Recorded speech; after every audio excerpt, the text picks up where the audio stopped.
ವಿಜಯ್ ಅವ್ರಿಗೆ ದೇವ್ರು ಅಂತ ಹೇಳಿದ್ರೆ ತುಂಬಾ ಪ್ರೀತಿ, ಭಕ್ತಿ, ಗೌರವ ಕೂಡ ಹೌದು.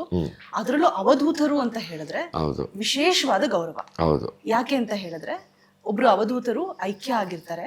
ಆ ಒಂದು ಸ್ಥಳಕ್ಕೆ ಹೋಗಿ ವಿಜಯ್ ಅವರು ಮಲಗಿ ಎದ್ದು ಬರ್ತಾರೆ. ಆ ಒಂದು ರಾತ್ರಿ ಆದ್ಮೇಲೆ ದುನಿಯಾ ವಿಜಯ್ ಅವರ ಕಂಪ್ಲೀಟ್ ಲೈಫ್ ಸ್ಟೈಲ್ ಚೇಂಜ್ ಆಗುತ್ತೆ. ಒಂದು ಲಕ್ ಒಲ್ದು ಬರುತ್ತೆ, ಒಂದು ಟರ್ನಿಂಗ್ ಪಾಯಿಂಟ್ ಆಗತ್ತೆ. ಇದು ನಿಜಾನಾ ಸುಳ್ಳ? ನಾನ್ ಕೇಳ್ಪಟ್ಟಿದ್ದು. ಅಂಡ್ ಹೌದು ಅಂತ ಆದ್ರೆ ಆ ಅವಧೂತರು ಯಾರು?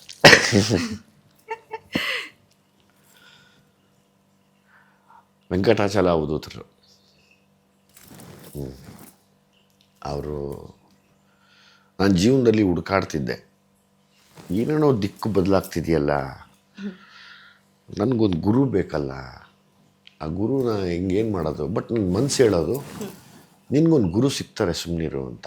ನಾನು ಅಂದ್ಕೊಂಡೆ ಮೋಸ್ಟ್ಲಿ ನನಗೆ ಅವ್ರು ಫಿಸಿಕಲಿ ಸಿಗ್ತಾರೆ, ಅವ್ರನ್ನ ಗೈಡ್ ಮಾಡ್ತಾರೆ. ಎಸ್, ಅವ್ರು ಗೈಡ್ ಮಾಡಿದ್ಮೇಲೆ ಸಖತ್ತಾಗಿ ಆಗ್ಬಿಡ್ತಿದ್ದು ನಾನು ಅಂದ್ಕೊಂಡಿದ್ದೆ. ಯಾವತ್ತೂ ನಾವು ಅಂದ್ಕೊಂಡಿದ್ದೆಲ್ಲ ನಮಗೆ ದೇವ್ರು ಕೊಡಲ್ಲ, ಅದನ್ನು ಬೇರೆ ರೂಪದಲ್ಲಿ ಕೊಡ್ತಾರೆ. ಅದಕ್ಕೆ ಕಾರಣ ಅವ್ರು ಫಿಸಿಕಲಿ ಇಲ್ಲ, ಬಟ್ ಫಿಸಿಕಲಿ ಇರೋ ಥರ ಫೀಲ್ ಮಾಡಿಸ್ತಾರೆ. ವೆಂಕಟಾಚಲ ಅವಧೂತರು ಹಂಗಾಗಿ ನನ್ನ ಉಸಿರಲ್ಲೂ ಅವ್ರು ತುಂಬಿಕೊಂಡಿದ್ದಾರೆ. ಅದಾದಮೇಲೆ ಮೈಸೂರಲ್ಲಿ ನಂಜುಂಡಪ್ಪನ ಆಶ್ರಮ ಇದೆ, ಅವರೊಬ್ಬರು ಅವಧೂತರು. ಅವರು ನನಗೆ ತುಂಬ ಇಷ್ಟ. ಅದಾದಮೇಲೆ ಇನ್ನೊಬ್ಬರು ನಂಜುಂಡಪ್ಪ ಅಂತಿದ್ರು. ಅವರು ಒಂದು 4 years ಬ್ಯಾಕ್ ಅವರು ಇಲ್ಲಿ ಬನ್ನೂರಲ್ಲಿ ಅವ್ರ ದೇಹ ಬಿಟ್ಟರು. ಅವ್ರಿಗೆ ನಾನು ಸಿಕ್ಕಾಪಟ್ಟೆ ಕ್ಲೋಸ್ ಆಗಿಬಿಟ್ಟಿದ್ದೆ. ಇನ್ನೊಬ್ಬರಿದ್ದಾರೆ, ಈಗ ಯಡಿಯೂರಲ್ಲಿದ್ದಾರೆ, ಅವರೊಬ್ಬರು ಸಿದ್ದಪ್ಪಾಜಿ ಅಂತ. ಅವರು ಮತ್ತು ನಮ್ಮ ಗುಲ್ಬರ್ಗ ಹತ್ರ ಒಬ್ಬರಿದ್ದಾರೆ, ಮಾಣಿಕ್ ಮುತ್ಯ ಅಂತ. ನನಗೆ ಅವರು ಫೇವ್ರೇಟು. ಅವರ ಅನುಯಾಯಿಗಳಾಗಿದ್ದ ಶಂಕರಲಿಂಗಪ್ಪ ಅವರು, ಅವ್ರ ಅನುಯಾಯಿ ಆಗಿರೋ ಅವ್ರನ್ನ ನಾನು ಪ್ರೀತಿಯಿಂದ ಮುತ್ಯ ಅಂತ ಕರಿತೀನಿ. ಇವರು ಎಲ್ಲರ ಒಂದು ಬ್ಲೆಸ್ಸಿಂಗ್ ಅಂತ ಹೇಳ್ಬೋದು ಈ ಹುಡುಕಾಟದಲ್ಲಿ ನಂಗೆ ಸಿಕ್ಕಿದ್ದು.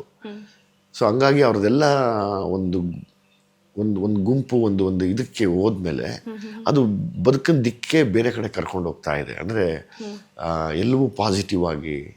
ಈಗ ನನಗೆ ನಾನು ಎದ್ದಿದ ತಕ್ಷಣ ತಾಯಿ ಮುಖ ನೋಡೋಕ್ಕಿಂತ ಮೊದಲು ವೆಂಕಟಾಚಲ ಅವಧೂತರು ಮುಖ ನೋಡಿ ಆಮೇಲೆ ನನ್ನ ತಾಯಿ ಮುಖ ನೋಡ್ತೀನಿ ಇವತ್ತಿಗೂ ಕೂಡ.